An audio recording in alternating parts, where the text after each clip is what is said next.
ఇటీవల అవిలే శ్రీకాంత్ పెరోల్ గురించి కొన్ని ఆరోపణలు వచ్చాయి. నెల్లూరు రూరల్ వైసీపీ ఇన్ఛార్జ్ కొన్ని ఆరోపణలు చేశారు. వైసీపీ సోషల్ మీడియా అనేక ఆరోపణలు చేస్తుంది. వీటన్నిటికీ సమాధానం చెప్పాలనే ఈ యొక్క విలేకరుల సమావేశం. అవిలే శ్రీకాంత్ జైలులో ఖైదీలో ఉన్న యువకుడు. ఆ యువకుడికి పెరోల్ కావాలని వారి తండ్రి, వారి సోదరుడు నా వద్దకు వస్తే నేను ఇచ్చినటువంటి లేఖ. ఆ లేఖ ఇచ్చిన తర్వాత మేము ఇచ్చిన లేఖని తిరస్కరిస్తూ నేను గూడూరు శాసనసభ్యులు పాషం సునీల్ కుమార్ గారు, ఎందుకంటే ఈ కుటుంబం గతంలో నెల్లూరు రూరల్లో ఉంది, ఇప్పుడు గూడూరులో ఉంది. అందుకని గూడూరు ఎమ్మెల్యే పాషం సునీల్ కుమార్ గారు నేను సిఫారసు లేఖ ఇవ్వడం జరిగింది. సర్వసాధారణంగా శాసనసభ్యుల వద్దకి ఏదైనా పని మీద వస్తే రకరకాల సమస్యల విషయంలో లేఖలు ఇస్తాం. దాన్ని అధికారులు పరిశీలించి నియమాలు నిబంధనలు సహకరిస్తే ఆ యొక్క పని చేసి పెడతారు. ఒకవేళ కాకపోతే ఏ కారణంతో కాదో మాకు తెలియజేస్తారు. ఇదే సర్వసాధారణం. భారతదేశంలో కొన్ని వేల మంది ఎమ్మెల్యేలు కొన్ని వేల మందికి పెరోల్ లేఖలు ఇచ్చి ఉంటారు. కొన్నిసార్లు పనులు జరుగుతాయి, కొన్నిసార్లు పనులు జరగవు. నేను గూడూరు ఎమ్మెల్యే సునీల్ కుమార్ గారు లేఖలు ఇస్తే జూలై 16వ తారీఖున ఈ సంవత్సరం జూలై 16వ తారీఖున ఇద్దరు ఎమ్మెల్యేల లేఖని తిరస్కరిస్తూ అవిలే శ్రీకాంత్ కి నియమాల ప్రకారం పెరోల్ ఇవ్వలేము, కాబట్టి మీరు ఇచ్చిన లేఖని తిరస్కరిస్తున్నారని చెప్పని ఈ సంవత్సరం జూలై 16వ తారీఖున అధికారులు నాకు అటు గూడూరు శాసనసభ్యులు మిత్రుడు పాషం సునీల్ కుమార్ గారికి రాతపూర్వకంగా చేశారు. అయితే ఒక పెరోల్ విషయంలో ఇద్దరు శాసనసభ్యులు మానవతావాదంతో పరిశీలించి న్యాయం చేయమని లేఖ ఇస్తే అధికారులు తిరస్కరించారు. వారి కారణాలు వారికి ఉంటాయి. మరి ఆగస్టు 30వ తారీఖున అధికారులు పెరోల్ మంజూరు చేశారు. మిమ్మల్ని అందరినీ కోరుతూ ఉన్నా, మీ ద్వారా రాష్ట్ర ప్రజలందరికీ తెలుస్తూ ఉన్నా, తెలియజేస్తూ ఉన్నా, ఈ సంవత్సరం జూలై 16వ తారీఖున మా లేఖలు ఇద్దరు ఎమ్మెల్యే లేఖలు తిరస్కరించిన అధికారులు అవిలే శ్రీకాంత్ పెరోల్ కి అర్హుడు కాదు అని చెప్పిన అధికారులు 14 రోజుల తర్వాత, అక్షరాల 14 రోజుల తర్వాత ఉత్తర్వులు ఇచ్చారు, అనుమతులు ఇచ్చారు. పెరోల్కి అర్హుడు.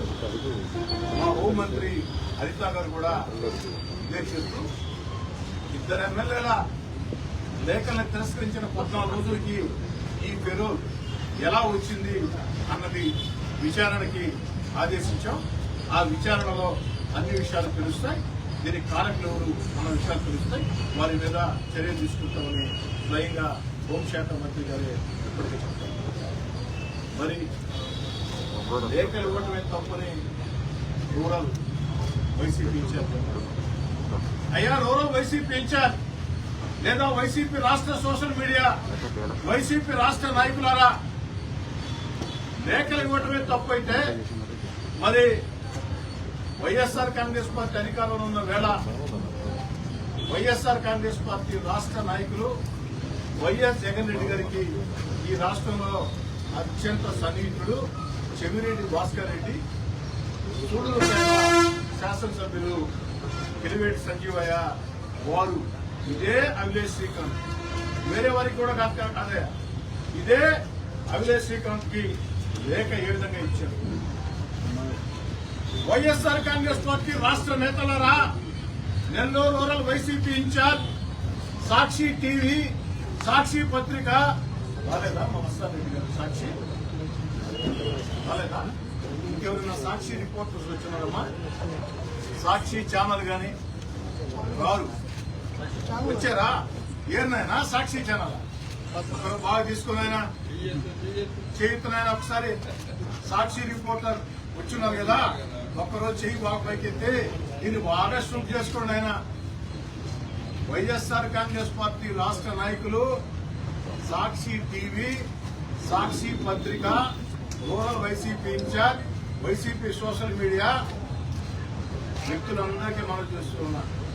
ఇదే అవిలేష్ శ్రీకాంత్ కి, చెవిరెడ్డి భాస్కర్ రెడ్డి, కిలివేటి సంజీవయ్య ఇచ్చిన లేఖలు గత వైఎస్ఆర్ కాంగ్రెస్ పార్టీ ప్రభుత్వం ఆ లేఖలు ఆధారం చేసుకుని వారికి పెరువులు కూడా ఉపయోగపడుతుంది.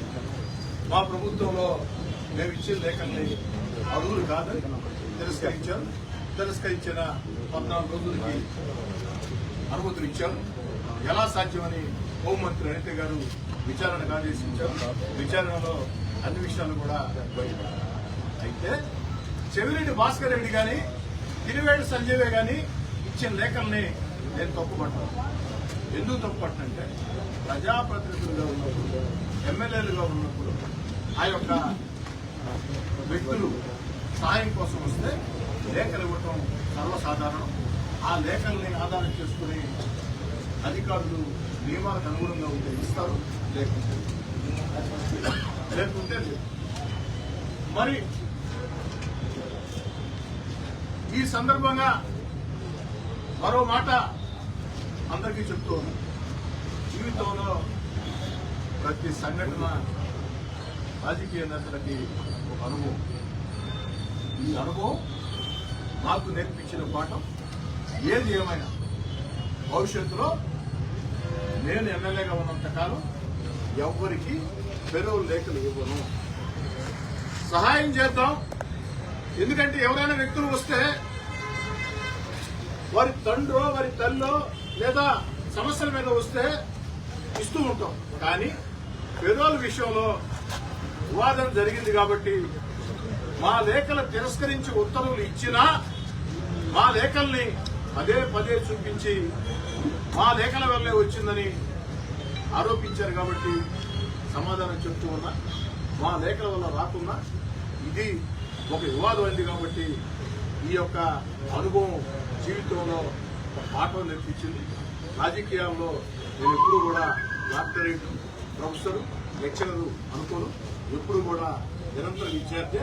ఈ విద్యార్థిగా నాకు నేర్పించినటువంటి పాఠం భవిష్యత్తులో ఎవరికి పెరువు లేఖలు ఇవ్వం. ఎవరైనా పెరువు కోసం వచ్చినా అయ్యా సంబంధిత పోలీసు అధికారులకి దరఖాస్తు చేసుకోండి, అర్హులైతే ఇస్తారు, లేకుంటే లేదు. పెరువుల కోసం నెల్లూరు రూరల్ ఎమ్మెల్యే కార్యాలయానికి ఎవరు రావద్దని కూడా భవిష్యత్తులో కూడా చెప్పారు. అయితే పెరువుల వరకే నెల్లూరు రూరల్ వైసీపీ ఇన్ఛార్జ్ మాట్లాడుకుంటే నేను కూడా పెరువుల వరకే మాట్లాడి వివరణ ఇచ్చి సరిపెట్టాను. కానీ వ్యక్తిగత ఆరోపణలు నా మీద చాలా చేశారు. దానికి సమాధానం చెప్పాల్సిన బాధ్యత నాకుంది. నెల్లూరు రూరల్ వైసీపీ ఇన్ఛార్జ్ గారు మీరేమన్నారంటే పాల డబ్బా కోసం, నాకు 2 కుమార్తెలు, చిన్నప్పుడు వారి పాల డబ్బా కోసం స్నేహితుల దగ్గర 100 రూపాయలు డబ్బులు తీసుకున్నాం అన్నారు. నిజం, ఎవరు కాదను. గతంలో అనేక సార్లు అనేక సందర్భాల్లో పాల డబ్బా కోసం నా స్నేహితుడు 100 రూపాయలు పెట్టి పాల డబ్బా కొనిచ్చాడని నేనే స్వయంగా చెప్తాను. మీరు చెప్పింది నిజం. రూరల్ వైసీపీ ఇన్ఛార్జ్ గారు మీరు చెప్పింది కరెక్ట్.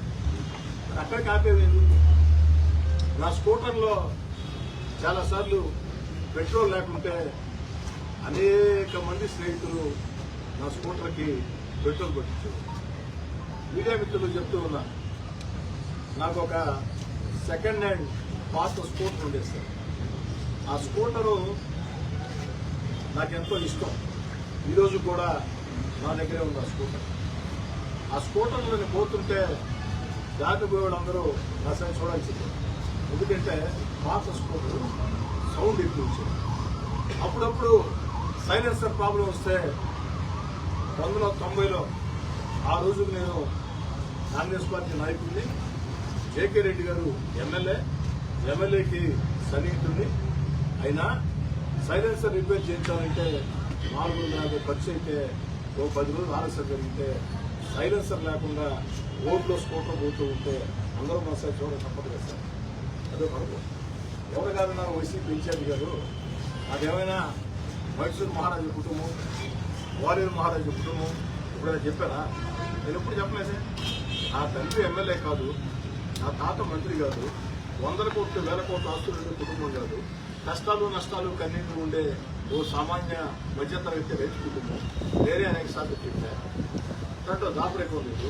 ఇంకోటి కూడా కోట్ల పెట్రోలే కాదు, పార్టీ కార్యక్రమాలకి హైదరాబాద్ వెళితే లాడ్జీలో ఉండాలంటే 90లో 150, 175, 200. మడత మంచంలో ఉంటే 10 రూపాయలు. మడత మంచాల లాడ్జీలో నేను నెలకాలం పాటు మడత మంచాల లాడ్జీ. ఎందుకు మడత మంచాల లాడ్జీ అంటే 10 రూపాయలు. హోటల్లో ఉండాలంటే 150, 175, 200 కాబట్టి మడత మంచాల లాడ్జీ అంటే 10 రూపాయలు. ఇది కూడా చెప్పుకున్నాను. మర్చిపోయా వైసీపీ ఇన్ఛార్జి గారు. మరి మడత మంచాల లాడ్జీలో ఉన్నాం. స్కూటర్ పెట్రోల్ లేక స్నేహితుల సహకారం తీసుకున్నాం. వాళ్ళ డబ్బా కోసం స్నేహితుల సహకారం తీసుకున్నాం. ఎప్పటికి అలానే ఉండిపోవాలా? జీవితంలో 2014లో నేను ఎమ్మెల్యేనైతే 2000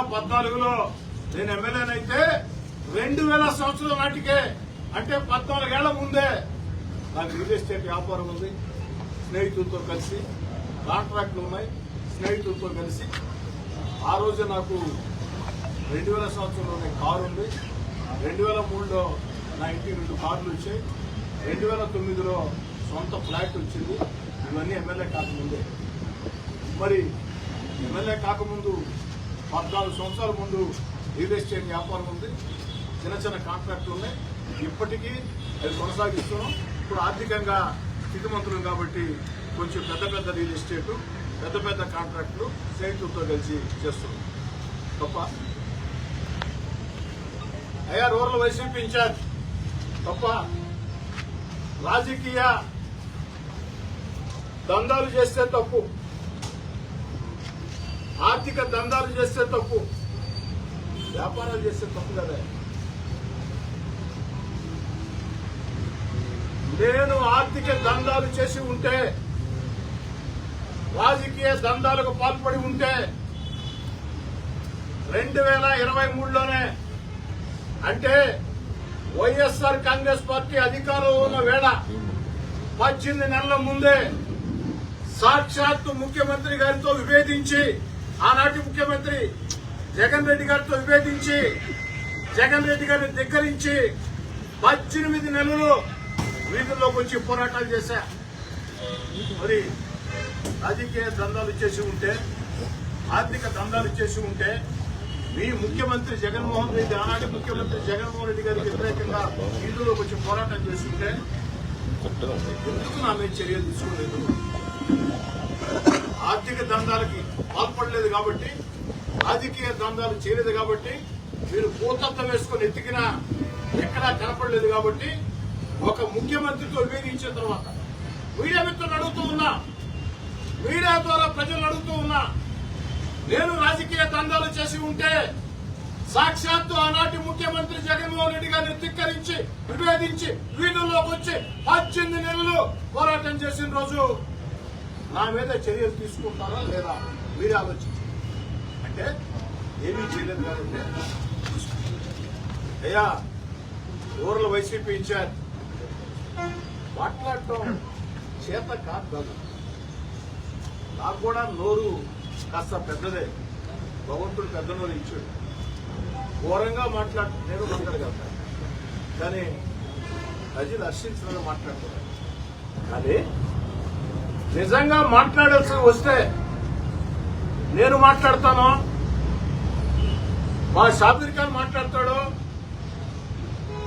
మా మదన్ కుమార్ రెడ్డి మాట్లాడతాడు, మా శంసుద్దీన్ మాట్లాడతాడు,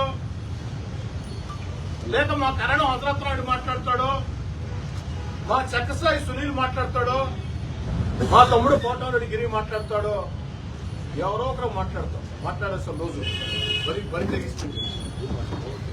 ఏం మాట్లాడతామంటే 2004 నుంచి 2014 దాకా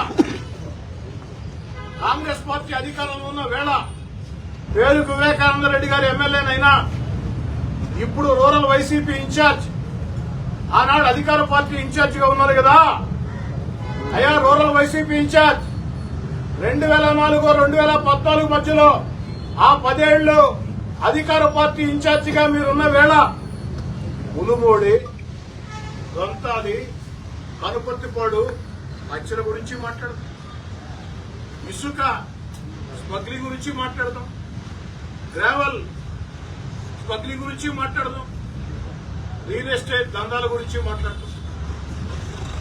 మీరు మాట్లాడతారు. ఎక్కడైనా నా గురించి మాట్లాడాల్సి వస్తే మీరు మాట్లాడారు, సమాధానం చెప్తాం. నేను మాట్లాడటం ప్రారంభిస్తే ఇవన్నీ కూడా మాట్లాడతాం. ఆఖరికి అయ్యా రూరల్ వైసీపీ ఇన్ఛార్జ్, నీకు నాకు మధ్య ఒక సంభాషణ జరిగింది. సభ్యత కాదు కాబట్టి ఆ సంభాషణ బయటపడింది. ఏమిటి ఆ సంభాషణ అంటే 2 కోట్ల డబ్బు. ఏమిటి ఆ సంభాషణ అంటే 2 కోట్ల డబ్బు. ఆ 2 కోట్ల డబ్బు గురించి కూడా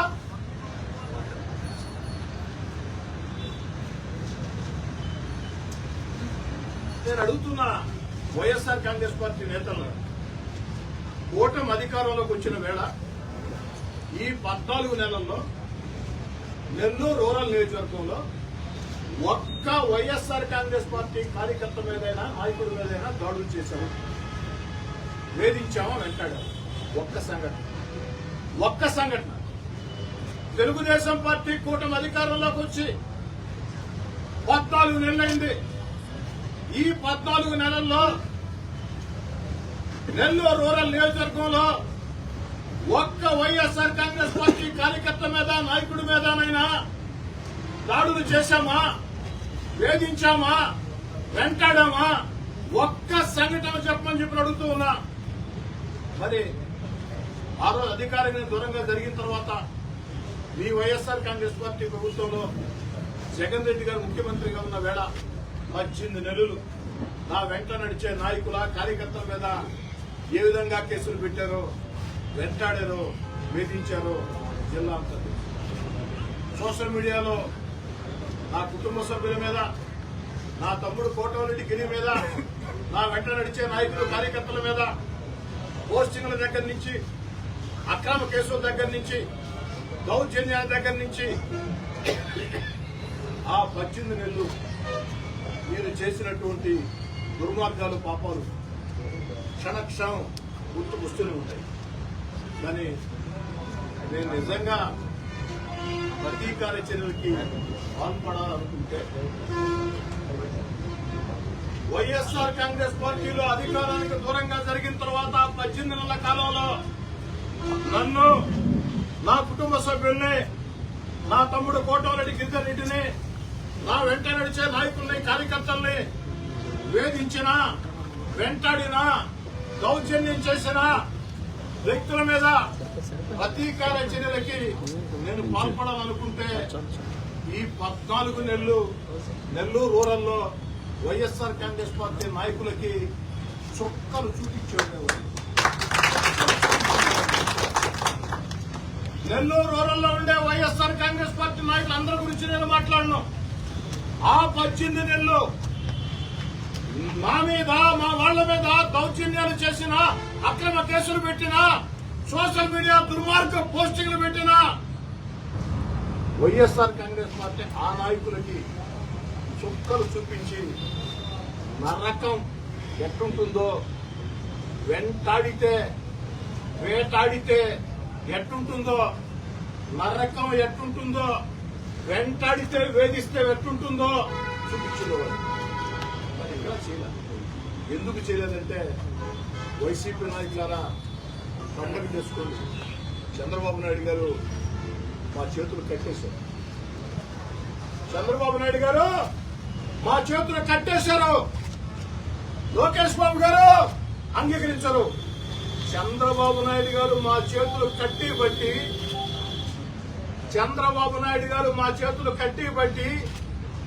లోకేష్ బాబు గారు అంగీకరించారు కాబట్టి ప్రతీకార చర్యలకి పాల్పడితే సహించరు కాబట్టి ఎమ్మెల్యేలైనా ఎంపీలైనా మంత్రులైనా చంద్రబాబు నాయుడు గారి దగ్గర గీత దాటకూడదు. గీత దాటితే చంద్రబాబు నాయుడు గారు తాట తీస్తారు కాబట్టి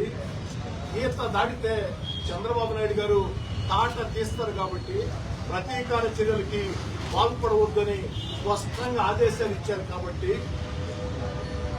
వారి ఆదేశాలని తూచా తప్పకుండా పాటిస్తూ చేతులు కట్టేసుకుని మా చేతులు కట్టేశారు కాబట్టి లేదనుకుంటే ఆ 18 నెలలు వైఎస్ఆర్ కాంగ్రెస్ పార్టీకి దూరంగా జరిగిన వేళ, అధికారంలో మీరున్న వేళ నన్ను నా వెంట నడిచే నాయకుల కార్యకర్తలు వేధించిన వారిని వేధింపులు ఎలా ఉంటాయో, వెంటాడితే ఎలా ఉంటుందో, వేధిస్తే ఎలా ఉంటుందో, తరిమితే ఎలా ఉంటుందో చూపించుకోవాలి.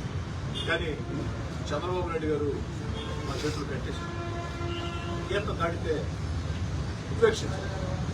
యథా రాజా తదా ప్రజ. మా నాయకుడు చంద్రబాబు నాయుడు గారు మాకు ఆదేశాలు ఇచ్చారు కాబట్టి నాకే కాదు, రాష్ట్రంలో ఉండే తెలుగుదేశం పార్టీ కుటుంబానికి చంద్రబాబు నాయుడు గారైనా, పవన్ కళ్యాణ్ గారైనా, లోకేష్ గారైనా స్పష్టంగా చెప్పారు కాబట్టి ఎక్కడా కూడా చట్ట విరుద్ధమైన పనులు, ప్రతీకార చర్యలకి పాల్పడే అవకాశం లేదు. ఎందుకంటే మా నాయకుడు అంగీకరించారు కాబట్టి నాయకుడు ఆలోచన ప్రకారం నడుచుకోవాలి. ఇంకా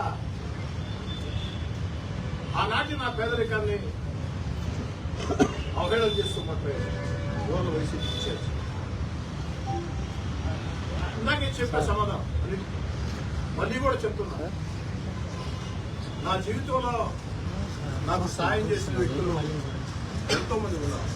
నేను కష్టాల్లో ఉన్న వేళ నా కుటుంబం కూడా నడుపుకునే దానికి శక్తి లేని వేళ, నా బిడ్డల చదువులకు కూడా డబ్బులు కట్టలేని వేళ, జీవన ప్రయాణం కష్ట నష్టాలు ఉన్న వేళ శాంతినికేతన్ స్కూల్ మోసెస్ గారి దగ్గర నుంచి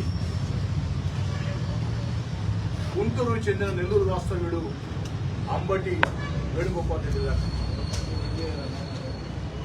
బెంగళూరు చెందిన నెల్లూరు వాస్తవ్యుడు పల్లంపర్తి శ్యామకుమార్ రెడ్డి దగ్గర నుంచి నెల్లూరు చెందిన నెల్లూరు వాస్తవ్యుడు కలువాయి బాలకృష్ణారెడ్డి దాకా ఎంతో మంది సాయం చేశారు. ఇలాంటి 100 మంది సాయం చేశారు. అందుకేనే కార్యకర్తల రాజకీయాల్లో ప్రవేశిస్తా. కార్యకర్తల భుజం మీద చెయ్యేసి నవ్వితే సరిపోదు. ఓ రాజకీయ కార్యకర్త, రాజకీయ నాయకుడికైనా పార్టీకైనా అత్యంత ముఖ్యం ఆ రాజకీయ వ్యామోహం వెనుక, ఆ తెల్ల సొక్క వెనుక, ఆ రాజకీయంగా తిరిగే కార్యకర్తల ఇంట్లో ఉండే బాధలు, నష్టాలు, కష్టాలు, కన్నీళ్లు నా జీవితంలో అనుభవించాను కాబట్టి కేవలం కార్యకర్తల్ని భుజం తట్టి శభాష్ అంటే కుదరదు. జెండా మోసేదానికి కార్యకర్త, పోలింగ్ బూత్ లో ఏజెంట్ కార్యకర్త, నాయకుడు వీధుల్లోకి పోతే జనాల్ని సమీకరించేదానికి కార్యకర్త, ఎన్నికలు వస్తే నాయకుడికి జిందాబాదు చెప్పేది కార్యకర్త, కార్యక్రమం విజయవంతం కావాలంటే కార్యకర్త, పార్టీ కార్యక్రమాలకు పిలుపునిస్తే విజయవంతం చేసిన కార్యకర్త. ఆ కార్యకర్త రాజకీయ కార్యకర్తలందరూ బ్రహ్మాండంగా ఉంటారని అభిప్రాయం. అది అబద్ధం. నా జీవితంలో ఆ రాజకీయ నేనే కష్టాలు పడ్డాను కాబట్టి నాకు అవకాశం ఇచ్చే రోజు నెల్లూరు రూరల్ నియోజకవర్గంలో కొన్ని 100 మంది రాజకీయ కార్యకర్తలకి, నా వెంట నడిచే నాయకులు కార్యకర్తలకి ఆర్థికంగా నేరుగా నేనే సాయం చేసి ఉన్నా. కార్యకర్త భుజం మీద చేయేసో, మొక్కగిల్లో, పొట్టదట్టు శభాష్ అంటే కుదరదు. రాజకీయాల్లో తిరిగే వ్యక్తుల్లో 95% మంది వ్యక్తుల కుటుంబంలో కష్టాలు ఉంటాయి, నష్టాలు ఉంటాయి, కన్నీళ్లు ఉంటాయి. ఆ కష్టాలు, నష్టాలు, కన్నీళ్లు అనుభవించారు కాబట్టి నా వెంట నడిచే నాయకులు, కార్యకర్తలు ప్రోత్సహించారు. కాబట్టి దీన్ని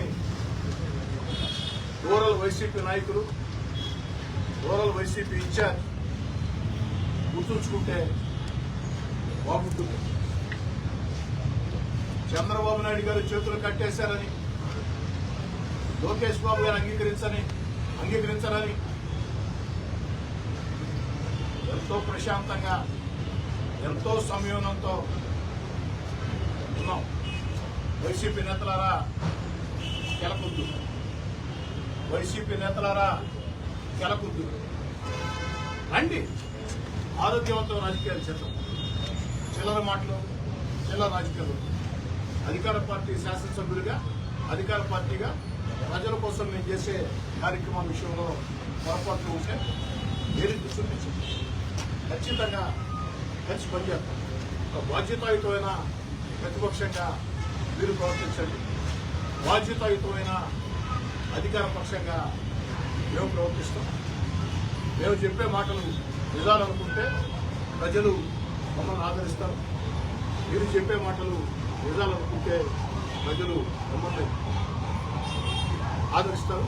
అంతేగాని చిల్లర మాటలు, చిల్లర రాజకీయాలు ఇవి కొనసాగిస్తే మీదైన భాషలో మీకు సమాధానం చెప్పక తప్పనిసరి పరిస్థితులు వస్తే ఖచ్చితంగా నేను కానీ మా వాళ్ళు కానీ మీకు మీరు మాట్లాడిన మాటలకి 10 ఇంతలు సరిపోతుందా?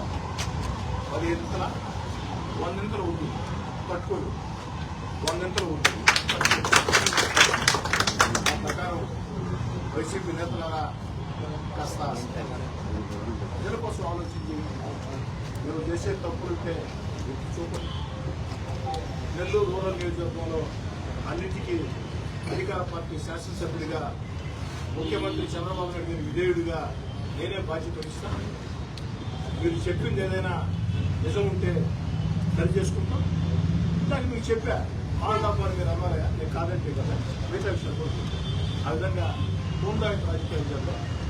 అలా కాదు, మేము చెయ్యం, మేము ఎలాగే చేస్తాం, మేము చిల్లర రాజకీయాలు చేస్తాం, చిల్లర మాటలు మాట్లాడుతూ అనుకుంటే దానికి ప్రతిస్పందన కూడా నేను వద్దు అన్నా చంద్రబాబు నాయుడు గారు ప్రతీకార చర్యలు వద్దు అన్నారు కాబట్టి, వేధింపులు వద్దు అన్నారు కాబట్టి, ఏదైనా చట్టబద్ధంగా జరగాలన్నారు కాబట్టి నేను వద్దు అనుకున్నా. కానీ నెల్లూరు రూరల్లో నేను బరి తెగిస్తే నేను వద్దు అన్న కొంతమంది నా వెంట నడిచే నాయకులు, కార్యకర్తలు అంగీకరించే పరిస్థితి కూడా రాకపోవచ్చు. దాన్ని కూడా కాస్త తీసుకోవచ్చు.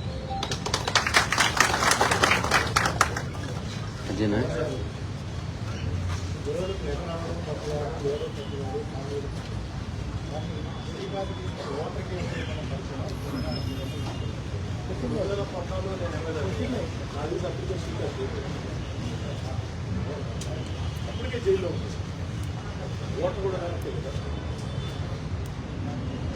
నన్ను ఇష్టపడే కుటుంబాలు ఉంటాయండి. నెల్లూరు నగరాల్లో ఉన్నాయి, జిల్లాతో ఉంటాయి.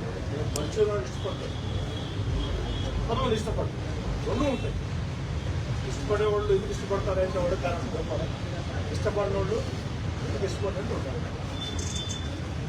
ఎమ్మెల్యే గారు 2 కోట్ల కథ ఎంతో చెప్పగలరా?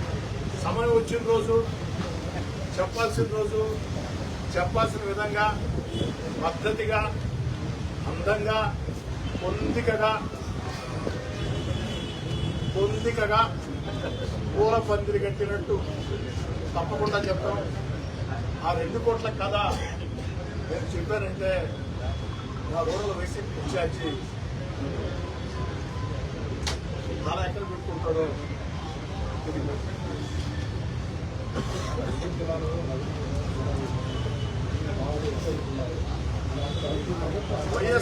వైఎస్ఆర్ కాంగ్రెస్ పార్టీ ప్రభుత్వంతో పోల్చుకుంటే ఈ ప్రభుత్వంలో పోలీసులు చాలా కఠినంగా వ్యవహరిస్తూ ఉన్నారు, కఠిన చర్యలకు పాల్పడుతూ ఉన్నారు. రౌడీల్ని గూండాల్ని ఉక్కు పాదంతో అణిచివేస్తూ ఉన్నారు. ఒకటి అర్థం చేసుకోండి మీరు, ఫెరోల్ వచ్చింది, సత్ప్రవర్తన లేకుంటే ఫెరోల్ రద్దు చేస్తా ఉన్నారు. ప్రవర్తన బాలేదు కాబట్టి 5 రోజుల్లో ఫెరోల్ కూడా రద్దు. ఆ ప్రభుత్వానికి ఈ ప్రభుత్వానికి ఉన్న తేడా సార్. ఇంకా చెప్పండి సార్, మీరు ఎన్ని క్వశ్చన్ అడిగినా రెడీగా ఉన్నా. సురేష్ గారు ఏం సార్,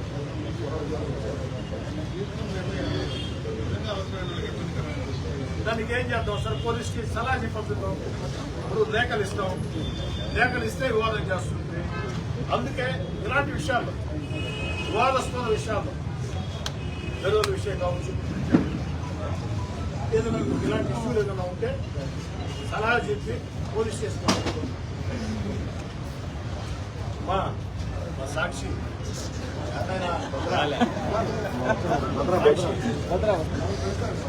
ఏదైనా కెమెరా పెట్టే దూరం ఏమైనా బైకెట్ చేసి ఏదో ప్రశ్నలు అడతారు, రాస్తుంది ప్రశ్నలు అడతారు. మా సాక్షి వస్తాను ప్రత్యేకంగా ఆహ్వానించా. బాధ అయినా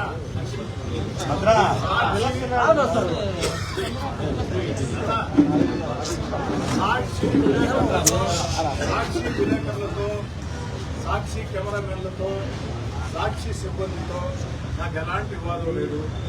నాకు ఏదైనా వివాదం ఉంటే, రాజకీయ భేదాలుంటే సాక్షి యాజమాన్యంతో. ఎందుకంటే సాక్షిలో పనిచేసే చాలా మంది, సాక్షి కార్యాలయం నెల్లూరు రూరల్లో ఉంది, పనిచేసేవాళ్ళు చాలా మంది నెల్లూరు రూరల్లో ఉన్నారు. ఎలక్షన్లో కూడా నాకు చాలా మంది, అందరం చెప్పరు కానీ సాక్షిలో పనిచేసే కింది స్థాయి సిబ్బంది నాకు చాలా మంది నా కోసం సాయం చేశారు, పనిచేశారు. కాబట్టి ఎందుకు మీరు దూరం దూరం దగ్గర ఇబ్బంది లేదు. వచ్చే సంతోషం. సాక్షి పత్రిక ఏమైంది ఏం లేదు. మనం అడిగేది ఏంటంటే, వచ్చినప్పుడు సాక్షిలో రాసేయి, సాక్షి టీవీలో చూపించేయి, నేరుగా అడిగితే చాలా గౌరవప్రదంగా, చాలా పద్ధతిగా సమాధానం చెప్తాం కదమ్మా. ఇంకా సార్